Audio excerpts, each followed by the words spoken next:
মিষ্টি খেতে পছন্দ করে না এমন অনেক মানুষই খুঁজে পাওয়া যাবে। সো হ্যালো, আসসালামু আলাইকুম everyone, welcome to my new video. আর আমি হচ্ছে সেই মানুষদের মধ্যে একজন যে মিষ্টি খাবার খেতে একদম পছন্দ করি না, কিন্তু মাঝে মাঝে আমার মিষ্টি খাবারের খুব ক্রেভিং হয়। মাঝে মাঝে হঠাৎ করে আমার কেন জানি না খুব মিষ্টি খাবার খেতে মন চায়। তো হাতের কাছে যদি কিছু না থাকে তখন বানিয়ে তো কিছু খেতে হবে, কারণ ক্রেভিংস হয়েছে, খাবার তো খেতেই হবে।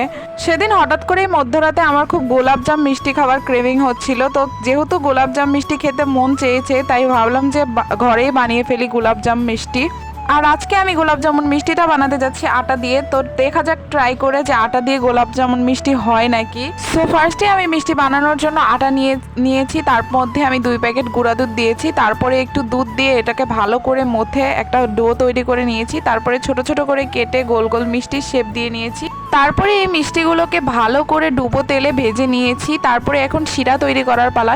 শিরা তৈরির জন্য ফার্স্টে আমি এখানে চিনির মধ্যে পানি দিয়ে দিয়েছি, তারপরে 2টো এলাচ দিয়েছি জাস্ট ফ্লেভারের জন্য। তারপরে এই শিরাটা ঘন হয়ে আসলে এখন আমি মিষ্টিগুলোর মধ্যে দিয়ে দেবো। মিষ্টিগুলোকে এর মধ্যে দিয়ে আমি 5 মিনিটের মতো এটাকে ফুটিয়ে নিয়ে তারপরে ঢেকে রেখে দিয়েছি। আর আমি ফার্স্ট টাইম এই মিষ্টিটা ট্রাই করেছি। আমার কেন জানি না এই মিষ্টিগুলোর ভিতরে শিরাটা ঢোকেনি, কিন্তু এমনিতে খেতে ভালোই হয়েছিল। তো একটা ফেইল্ড এক্সপেরিমেন্ট ছিল। তো যাই হোক, দেখাবেন নেক্সট ভিডিওতে। Bye bye.